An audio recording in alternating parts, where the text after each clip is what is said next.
പാവപ്പെട്ടവന് ഞാൻ ചോറ് കൊടുക്കുമ്പോൾ ആളുകൾ ഞാനൊരു പുണ്യവാളനാണെന്ന് പറയുന്നു. പാവപ്പെട്ടവന് എന്തുകൊണ്ട് ചോറ് കിട്ടുന്നില്ല എന്ന് ഞാൻ ചോദിക്കുമ്പോൾ ആളുകൾ എന്നെ കമ്മ്യൂണിസ്റ്റുകാരൻ എന്ന് പറയുന്നു. പുണ്യവാളനും കമ്മ്യൂണിസ്റ്റുകാരനുമായിട്ട് ഉള്ള വ്യത്യാസം ഇത്രയാണ് എന്ന് പറഞ്ഞു വെച്ചത് ബ്രസീലിലെ അഭിവന്ദ്യനായ ആർച്ച് ബിഷപ്പ് ഹെൽഡർ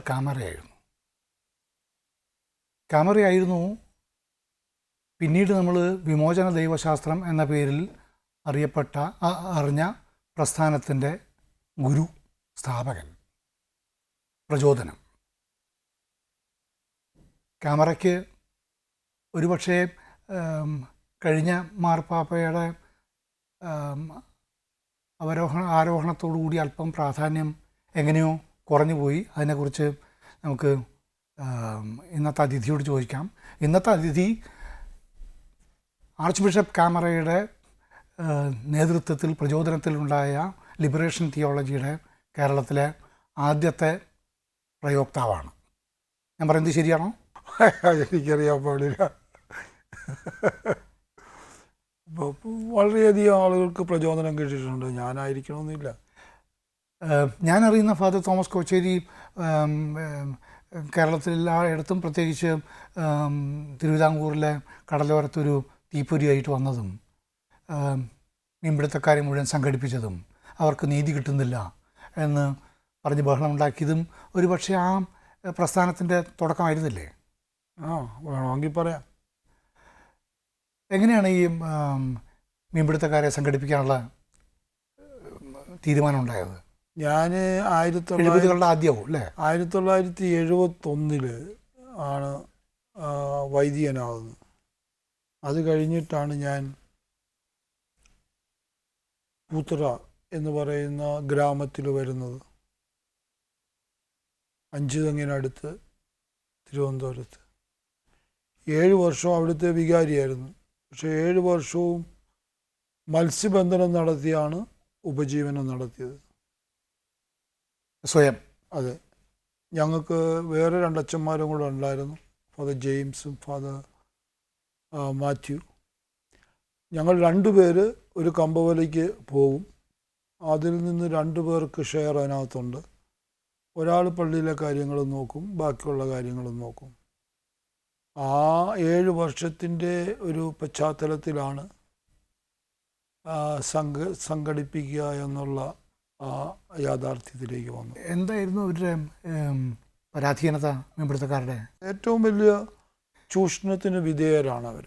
അന്ന് ഈ മീൻപിടുത്തക്കാരുടെ പ്രസ്ഥാനം ഈ ലാറ്റിൻ അമേരിക്കയിലും മറ്റു ഭാഗങ്ങളിലും ഉണ്ടാവാൻ തുടങ്ങിയിരുന്നോ? ഇല്ല. മത്സ്യത്തൊഴിലാളികളുടെ ഒരു പ്രസ്ഥാനമായിട്ട് ലോകത്തിൽ ഒരിടത്തും വന്നിട്ടില്ലായിരുന്നു.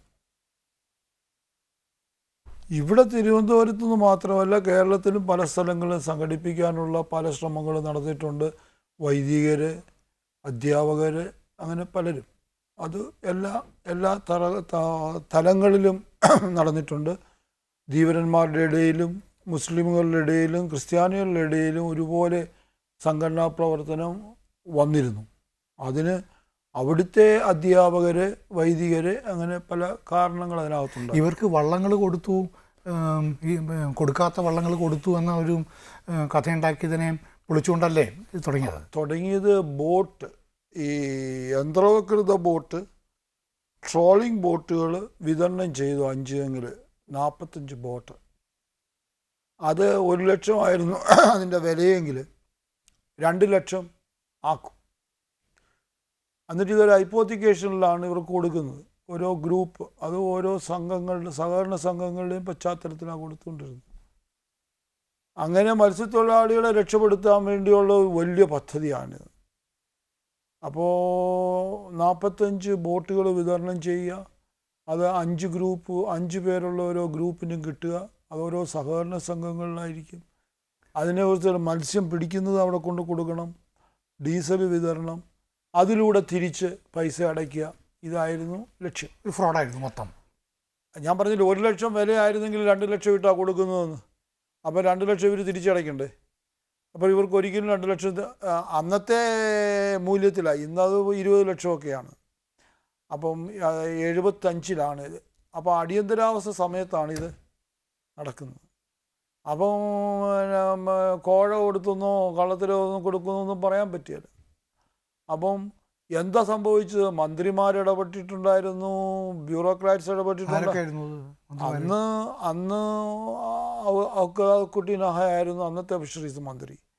അങ്ങനെ പലരും അതിനകത്ത് ഇടപെട്ടിട്ടുണ്ട്. അങ്ങനെ മുന്നോട്ട് പോയിക്കൊണ്ടിരുന്ന അവസരത്തിലാണ് ഇത് കോൺഫിസ്കേറ്റ് ചെയ്തത് എല്ലാ ബോട്ടുകളും. ഇവർക്ക് വിതരണം ചെയ്താൽ ഹൈപ്പോത്തിക്കേറ്റർ ആണല്ലോ അല്ലേ? അവർ എല്ലാം കോൺഫിസ്കേറ്റ് ചെയ്തു. 5 പൈസ തിരിച്ചു അടച്ചിട്ടില്ല, ഇവർക്കൊരു ബോട്ട് പോലും കിട്ടിയിട്ടുമില്ല. മത്സ്യത്തൊഴിലാളികളെ ഉത്തരിക്കാൻ കൊണ്ടുവന്നതാണ്. അങ്ങനെ ആ ബോട്ടിലെ തൊഴിലാളികളെല്ലാം കൂടെ ഞങ്ങൾ താമസിച്ച സ്ഥലത്ത് വരുന്നു, പൂത്തറയിൽ. അങ്ങനെയാണ് ഇതിൻ്റെ തുടക്കം. അന്ന് അടിയന്തരാവസ്ഥയിൽ തന്നെ ഈ പ്രകടനങ്ങളും ഒക്കെ ഉണ്ടായോ? ഉണ്ടായിരുന്നു. അങ്ങനെ ഇത് ഒരു യൂണിയൻ ഉണ്ടാക്കി, 5 അംഗ ബോട്ട് വർക്കേഴ്സ് യൂണിയൻ.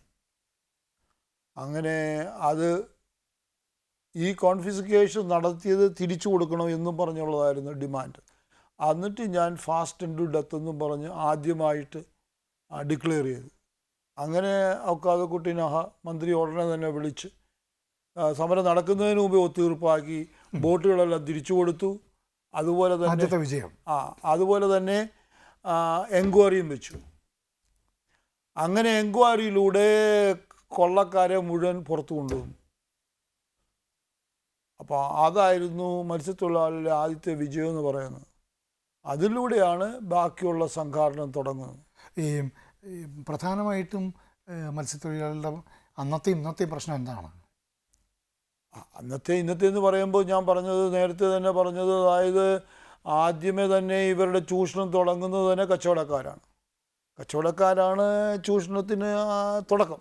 അവർ പണം കടം കൊടുക്കും, അവർ മത്സ്യം തിരിച്ചു കൊടുക്കണം, പലിശയ്ക്ക് പകരം കമ്മീഷൻ ഇത്ര ശതമാനം 10% മത്സ്യം കൊടുത്താൽ മതി. അതുപോലെ തന്നെ തിരിച്ച് പൈസ കൊടുക്കുന്നവരെ കമ്മീഷൻ കൊടുത്തുകൊണ്ടിരിക്കും. അപ്പോൾ ആ പലിശ എന്ന് പറയുന്നത് ഭയങ്കരമായ ഒരു കൊള്ളയാണ്, കമ്മീഷൻ കൊടുക്കുക എന്ന് പറയുന്നത്. ഇത് യന്ത്രവൽകൃത മേഖലയിലും എല്ലാ മേഖലയിലും നടക്കുന്ന ഒരു സംഗതിയാണ്. അതാണ് ഏറ്റവും വലിയ അടിസ്ഥാനപരമായ ചൂഷണം.